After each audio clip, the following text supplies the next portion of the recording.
সকল প্রবাসীদের জন্য একটি দুঃখের সংবাদ।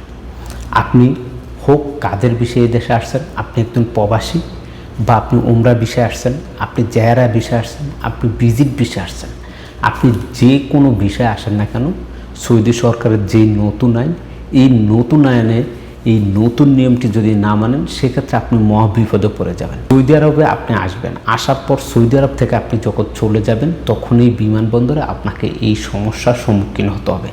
স্ক্রিনে দেখেন সরকারের পক্ষ থেকে আগে যে একটি নতুন নিয়ম অর্থাৎ বিধিমালা ছিল, যেখানে বলা হয়েছে যে আপনার যেই মাল চাবানা, আপনার গায়ের পোশাক থেকে শুরু করে আপনি যে মাল চাবানাগুলো নেবেন, স্বর্ণ অলংকার জিনিসপত্র সব মিলিয়ে সর্বোচ্চ আপনি 60,000-এর পরিমাণ যেই মালসাবানা আছে 60,000 রিয়ালের, বা শুধুমাত্র স্বর্ণ নিল 60,000 রিয়াল পরিমাণ স্বর্ণ অলংকার আপনি নিয়ে যেতে পারবেন। এর অধিক নিলে কিন্তু আপনাদেরকে যে ট্যাক্স দিতে হতো বা অনেকে কিন্তু মালগুলো রেখে দিত, সেই ঝামেলাটা ছিল।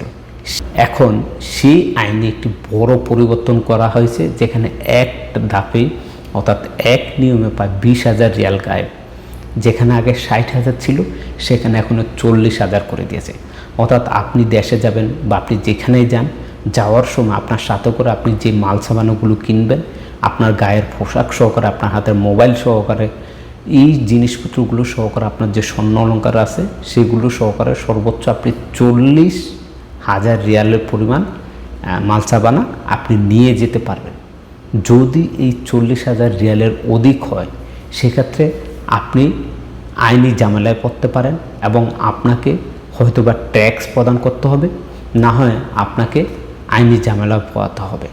তাই অবশ্যই ভিডিওটি শেয়ার করে দিবেন। আমাদের অনেক প্রবাসী ভাই এই তথ্যগুলো জানে না, তাদের অনেক উপকার আসবে। দেখেন এখানে শুধুমাত্র একটা হিসাব হয় নাই, আপনি একটি কার্টন করছেন, এই কার্টনে একটা সাবান হতে শুরু করে যা যা আছে, আপনার স্বর্ণ অলংকার, মোবাইল, আপনার সাথে আপনার মানি ব্যাগ, সব কিছু সহকারে হিসাব হবে, ক্যাশ টাকা সহ, যে আপনি কত টাকার সমপরিমাণ আপনি মাল নিয়ে যাচ্ছেন। টোটাল 40,000 রিয়ালের হলে আপনি চলে যেতে পারবেন। যদি এর অধিক অর্থাৎ উপরে হয় সেক্ষেত্রে আপনাকে এই জামালাগুলো পাওয়াতে হবে, হয়তো বা ট্যাক্স দিতে হবে, বা এই দেশের আইন অনুসারে আপনার ব্যবস্থা নেওয়া হবে। আশা করি বুঝতে পারছেন। এই ভিডিওটি শেয়ার করে দেবেন, আমাদের হাজার হাজার প্রবাসী ভাই উপকৃত হবে।